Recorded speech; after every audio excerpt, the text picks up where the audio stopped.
अगर आपको अपनी नाक बचानी है तो जिस ट्रेन के डिब्बे में भाजपा नेता हूं, उससे कभी यात्रा ना करें, वरना आपको अपनी नाक से हाथ धोना पड़ सकता है।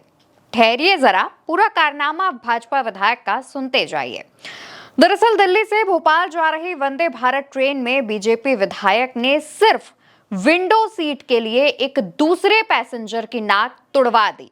जी हां, खुद नहीं तोड़ी बल्कि अपने समर्थकों से कह करके तुड़वा दी है। झांसी के बबीना से बीजेपी विधायक राजीव सिंह परीछा वंदे भारत एक्सप्रेस के E2 कोच में ट्रेवल कर रहे थे। उनका सीट नंबर 8 था, जबकि पत्नी का 50 और बेटे का सीट नंबर 51 था। उन्होंने 49 नंबर की सीट पर बैठे यात्री राजप्रकाश से सीट बदलने के लिए कहा, लेकिन राजप्रकाश की कुछ दिक्कतें थी, जिस वजह से उन्हें लेग स्पेस चाहिए था और उन्होंने सामने से मना कर दिया। अपना कारण बताया कि मैं इस वजह से अपनी सीट नहीं बदल सकता हूं, और उन्होंने सम्मान पूर्वक उनके ऑफर को ठुकरा दिया कि मैं अपनी सीट नहीं बदल सकता हूं। भाजपा विधायक को यह बात अखर गई कि भला भाजपा विधायक को कोई कैसे मना कर सकता है, उस विधायक को जिसकी राज्य में सरकार है। ऐसा हुआ तो भाजपा विधायक ने फिर अपने कॉन्टैक्ट्स का इस्तेमाल किया। हालांकि भाजपा विधायक ने उस वक्त कुछ रिएक्ट नहीं किया, लेकिन भाजपा विधायक ने अपने फोन से 2-3 नंबर घुमाए।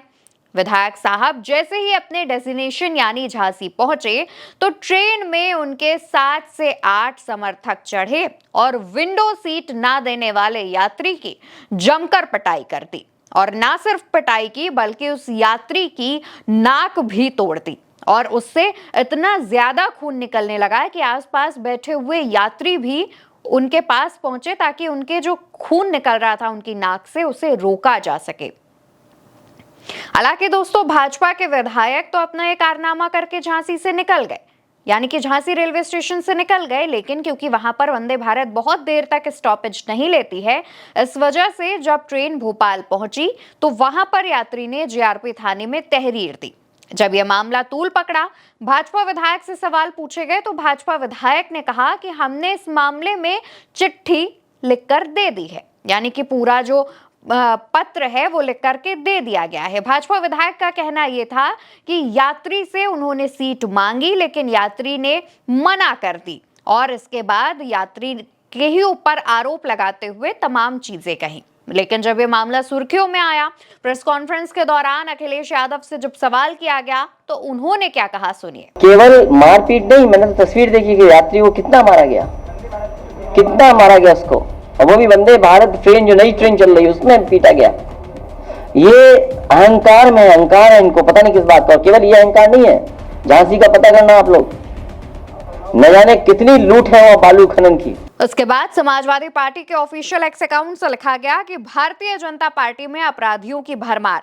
झांसी के बबीना से बीजेपी विधायक राजीव सिंह परीछा के समर्थकों द्वारा वंदे भारत ट्रेन में यात्री को पीटकर घायल करने की घटना बेहद शर्मनाक। भाजपाई गुंडे अपनी हताशा और निराशा निर्दोष नागरिकों पर उतार रहे हैं। मुख्यमंत्री योगी मौन, अपराधियों के खिलाफ हो सख्त कार्रवाई। दूसरी तरफ यूपी कांग्रेस के ऑफिशियल एक्स अकाउंट से पोस्ट किया गया, जिसमें लिखा गया, अमित शाह के दुलारे विधायक की गुंडागर्दी देखिए।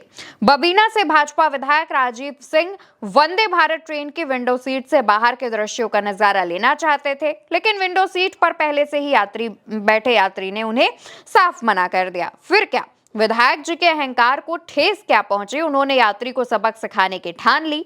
झांसी स्टेशन पहुंचते ही विधायक जी के पाले हुए ढेरों गुंडे ट्रेन में चढ़ गए और यात्री को पीट पीट कर लहूलुहान कर दिया। सत्ता के जोर से भाजपाइयों की गुंडागर्दी लगातार जारी है। अमित शाह बताएं, योगी आदित्यनाथ बताएं, क्या इस अहंकारी विधायक पर कोई कार्रवाई होगी? हालांकि अभी तक सरकार की तरफ से कोई भी एक्शन नहीं लिया गया है, लेकिन सवाल यही है दोस्तों कि क्या वाकई इस तरीके से भाजपा राज में यात्रियों को ट्रीट किया जाएगा? सिर्फ एक सीट ना देने भर की बात से उनकी पिटाई करवा दी जाएगी? और सोचिए, दिल्ली से ये जो ट्रेन है वो झांसी होते हुए भोपाल जा रही थी। दिल्ली में किसकी सरकार? भाजपा की। झांसी यानी उत्तर प्रदेश में किसकी सरकार? भाजपा की। भोपाल ट्रेन जा रही थी मध्य प्रदेश में, किसकी सरकार? भाजपा की। पूरा मामला भाजपा विधायक से जुड़ा हुआ है। इन तीनों राज्यों में सरकार भाजपा की है, लेकिन उसके बावजूद उस यात्री को अभी तक न्याय नहीं मिला है। सिर्फ मामला दर्ज कर लिया गया है और खानापूर्ति की जा रही है। वो यात्री बहुत युवा वर्ग का नहीं था और शायद अगर युवा होता तो विधायक के गुंडों को उसी के अनुसार जवाब भी देता। दरअसल जो यात्री थे वो एक बुजुर्ग व्यक्ति बताए जा रहे हैं। तस्वीर में आप देख सकते हैं कि एक अधेड़ उम्र का व्यक्ति है वो, जिसके साथ भाजपा विधायक के समर्थकों ने मारपीट की है। तो क्या योगी आदित्यनाथ इसी कानून व्यवस्था की बात करते हैं? क्या योगी आदित्यनाथ जो उत्तर प्रदेश के शासन में तमाम चीजें कहते हैं, अपने विधायकों पर वो नजर रखते हैं कि उनके विधायक किस तरीके से आम आदमियों के साथ व्यवहार कर रहे हैं? वो यात्री चाहे दिल्ली का हो, चाहे मध्य प्रदेश का हो और चाहे यूपी का क्यों ना हो, जब भाजपा के लोग, भाजपा के नेता वोट मांगने जाते हैं तो उसी जनता को सिराख पर बैठाते हैं और जब उस जनता के वोट से जीत कर सत्ता की कुर्सी पर पहुंच जाते हैं तो उसी जनता के साथ इस तरीके का सलूक करते हैं। देखना होगा कि इस पूरे मामले में 3 राज्यों का जिक्र है और उन तीनों ही राज्यों में उत्तर प्रदेश की सरकार है। उत्तर प्रदेश का शासन इस पर क्या एक्शन लेता है और खास तौर पर झांसी के उस विधायक पर क्या एक्शन लिया जाता है? क्या उन्हें फटकार लगाई जाएगी? क्या उनसे जुर्माना भरवाया जाएगा या फिर उनसे उस यात्री से माफी मंगवाई जाएगी? हालांकि हमें बिल्कुल उम्मीद नहीं है कि ऐसा कुछ देखने को मिलेगा। तो वहीं लोगों का यह भी कहना है कि अगर कोई ऐसा राज्य होता जहां पर विपक्ष की सरकार होती और तब ऐसा मामला सामने आता तब गोदी मीडिया पर इस पर बड़ी बड़ी डिबेट्स हो रही होती। हालांकि अब पूरा मामला शांत है, खानापूर्ति केवल की जा रही है। इस पर आप क्या सोचते हैं? आपकी राय जानना बेहद जरूरी है। कमेंट सेक्शन में बताते हुए जाइएगा और भारत एक सोच को सब्सक्राइब करिएगा।